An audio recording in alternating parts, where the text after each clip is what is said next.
Ao anjo da igreja em Sardes escreve: Estas coisas diz aquele que tem os 7 Espíritos de Deus e as 7 estrelas. Conheço as tuas obras, que tens nome de que está vivo e estás morto.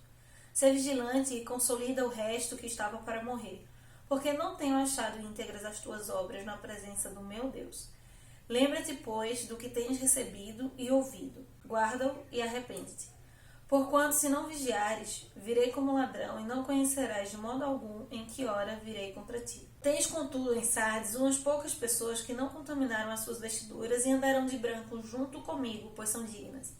O vencedor será assim vestido de vestiduras brancas, e de modo nenhum apagarei o seu nome do livro da vida.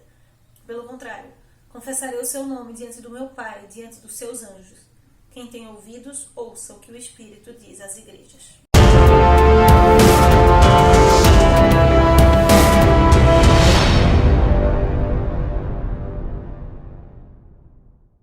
O que temos para hoje, Sanchos e Dulcineias? Hoje nós vamos conversar sobre o capítulo 5 e o capítulo 6 do livro O Grande Conflito, para quem está lendo a versão atualizada, Os Resgatados. Nós estamos estudando a história da igreja, estamos entendendo o grande conflito que existe entre o bem e o mal. Os 2 capítulos vão falar sobre a reforma. 3, na verdade, importantes personagens da reforma.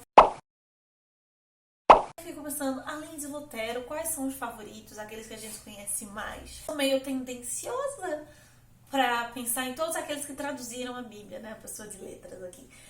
Passou a traduzir, os que traduziram do original, todo o trabalho com as ferramentas que tinham na época. E hoje, no capítulo 5, vai falar de ninguém mais, ninguém menos do que Wycliffe. Ele quis reformar Roma, ali na Inglaterra, era capelão do rei, ele era reitor da Universidade de Rutherford. Tinha algumas bulas, né, contra ele, mas como estava ali naquela época dos 2 papas, um brigando contra o outro, não foi tão perseguido nesse primeiro momento e teve mais liberdade de aproveitar e fazer as coisas, por isso que ele tem ali o processo com a tradução da Bíblia. Ele cria um projeto missionário, ele educa pessoas para serem missionárias e, paralelo a isso, ele traduz a Bíblia para o inglês. E mesmo não sendo uma tradução muito boa, ela não vai falar isso, é uma coisa que eu já sei assim, historicamente, mas é um pontapé inicial para que outras pessoas no futuro façam isso. Traduzam, tanto que a Sociedade Bíblica Britânica, se eu não me equivoco, é a primeira que aparece. É a partir dele que surgem os Lollardos, né, que é um grupo itinerante, duplos, que vão e evangelizam as pessoas.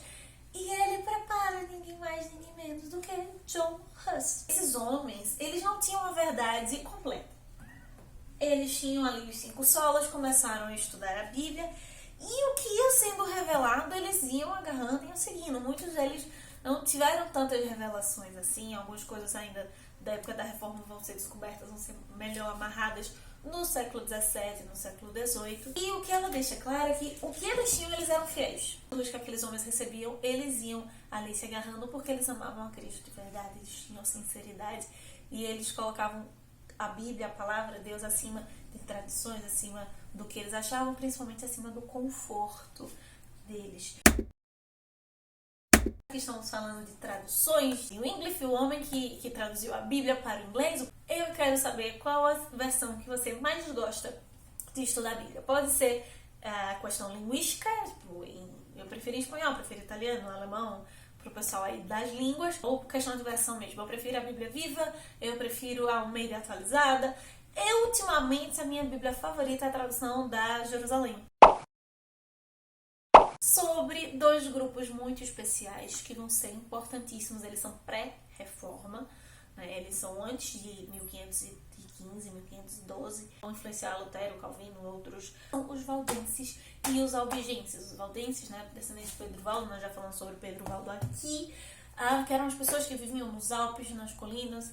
No caso dos valdenses, na divisa ali entre a Itália e a França. Primeiras versões da Bíblia eles tinham para si, decoravam, escreviam para as outras pessoas.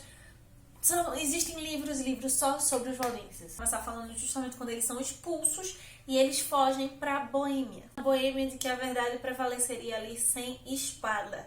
E isso é o que acontece, acaba se tornando de fato no princípio. A Boêmia, ela vai ser importante posteriormente também para receber, ser um lugar como a Holanda, né, que vai receber, que vai guardar ali, vai ser seguro para os reformadores. E eu queria destacar uma história incrível que ela vai contar desse período com o Jerônimo, né, que é o personagem principal dessa obra. Tá falando de Igreja Católica, tá criticando a Igreja Católica nesse período enquanto instituição, mas é legal pra gente analisar as igrejas hoje, não só fachada, religião e saber qual igreja é séria ou não, mas as nossas atitudes também enquanto cristãos, enquanto pessoas que se dizem cristãs. Porque o que vai chamar a atenção primeiro do Jerônimo para a verdade é com o versinho que a gente separou para essa segunda parte. A cidade recebe um artista com 2 quadros. É um desses albigenses. O dos albigenses e dos valdenses é que eles tinham formas diferentes de pregar. Não precisava estar falando. Eles encontravam as formas mais variadas possíveis para falar de Cristo. E um desses albigenses vai expor 2 quadros que vão chamar a atenção. O John Huss vai ver esse quadro. O primeiro tem Jesus ali com os discípulos, humilde, atendendo as pessoas. E o outro é um quadro do Papa, com toda a sua pompa e riquezas e tudo mais, causando um contraste assustador. O que Huss ele começa a estudar mais sobre a Bíblia, ele começa a disseminar. Ele vai descobrindo sobre a graça. Vários alunos dele que são da Alemanha, no período de férias ou terminam a faculdade, voltam para casa e começam a espalhar essa mensagem. Nesse período a igreja já está com 3 papas, né? A realidade do evangelho, ele tinha um propósito, ele queria abrir a cabeça das pessoas. Mas dos estudantes era uma coisa que foi bom para eles, que tocou, que eles perceberam a mensagem e eles naturalmente queriam passar para o próximo. Acusado de arquerege, né? Vai ser atacado e vai ser assassinado pela igreja.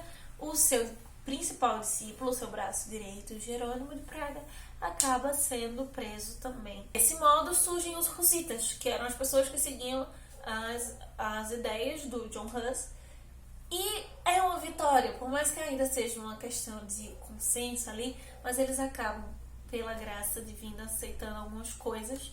A igreja aceita 4 artigos que eles estão ali peleitando e, de fato, a gente pode dizer que houve uma reforma. A igreja católica acabou reformando alguns quesitos ali que eles tinham. A Boêmia como um todo, né, se torna contra as cruzadas. Isso é interessante, porque um país inteiro, enquanto a Alemanha estava lá brigando, se acabando em guerra, os boêmios dizem, não, a gente não quer mais esse tipo de luta, a gente não quer mais essa violência.